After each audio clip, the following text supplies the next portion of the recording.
10 people will walk down the same street tonight. The dog will ignore 9 of them, and then it will pick one. Somehow, it is always you. You did not shout. You did not run. You did not even look at it. But you crossed a line that nobody told you was there.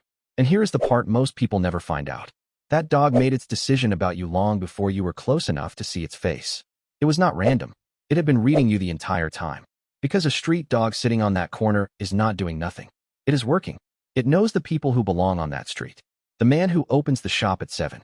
The kids who come back at 4. The woman who leaves food near the wall. Those people are not information anymore. They are furniture. So when a dog stays completely silent while 50 people walk past, it is not being lazy. It already scanned every one of them and filed them as normal. Which means the moment it barks at you, something about you did not match the pattern. And the first thing that gives you away is not your face. It is your walk. Dogs read movement the way we read faces. Speed, rhythm, direction, confidence. Someone walking at a steady pace, in a straight line, looking ahead, reads as boring. Predictable, not a problem. But change one small thing and the entire picture changes. Walk too fast, and you look like something chasing. Walk too slowly near their spot, and you look like something planning. Stop suddenly, and now you are unpredictable, which is worse than either one.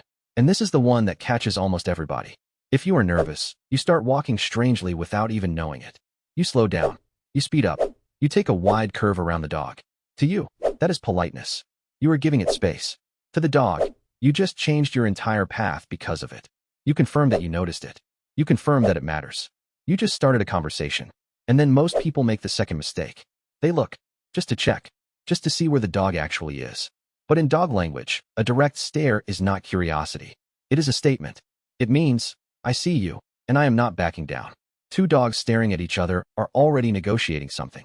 So when a stranger locks eyes with a street dog, from its side of the street, you did not look at it. You challenged it. Which is exactly why the person who is most afraid of dogs is usually the person who gets barked at. The fear makes you stare. The staring makes you a threat. But even if you never look, even if your walk is perfect, there is one thing you cannot hide. A dog's nose is not a better version of yours. It is a completely different instrument. Humans have around 5 million scent receptors. Dogs have somewhere around 220 million. They are not smelling the street. They are reading it. Where you came from. What you touched. Whether another dog passed here an hour ago.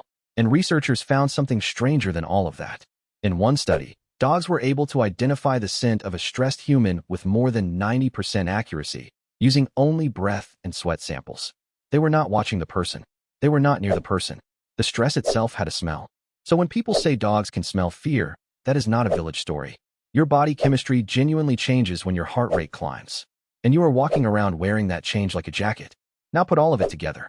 A stranger, moving unpredictably, staring, giving off stress. You are not a person to that dog anymore. You are a puzzle it cannot solve. But there is one more layer, and this is the one that is a little sad. Street dogs remember. Not vaguely. Specifically, a dog that had a stone thrown at it does not only remember that person. It remembers the shape of that entire moment. The uniform, the bicycle, the stick, the helmet, the way the arm moved. And it carries that forward for years. So sometimes a dog barks at you for a reason that has nothing to do with you. You are simply wearing the wrong silhouette. You look like a bad day it survived 2 years ago. That is also why the same dog will go quiet around small children and completely lose its mind at delivery riders. It is not judging your character. It is checking you against a list it built the hard way. And then one dog barks, and suddenly there are 4 of them. That is not 4 opinions. That is usually 1 opinion and 3 dogs who trust it. Street dogs live in loose groups, and an alarm spreads instantly, because in their world, ignoring a real warning costs far more than joining a false one. So the group is not deciding that you are dangerous. The group is backing up a friend. And here is the thing almost everyone gets wrong about all of this. That bark was never an attack. Barking is a distance signal. It is a request. It means, stop, identify yourself. Do not come closer. I am not sure about you. A dog that actually wanted to hurt you would not announce it from 30 feet away. The bark is the dog asking a question. Loudly. Because it is scared too. Most street dogs have far more reason to be afraid of us than we have to be afraid of them. You are the bigger animal.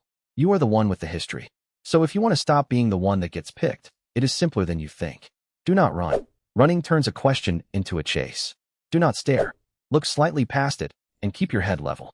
Do not change your path suddenly. Keep the same speed you already had. And do not raise your arm, not even to protect your face, because a raised arm is the exact shape it learned to fear. Just be boring, predictable, unbothered, and moving through. That is the whole trick. Because a street dog is not looking for a fight. It is looking for information. And the people it never barks at are not braver than you. They are just easier to read. So the next time you walk past one, and it stays completely quiet, that was not luck. That was a small animal who has been paying attention for years, deciding in about 1 second that you are not worth worrying about. It read your walk. It read your eyes. It read your chemistry. And it let you pass. Think clever.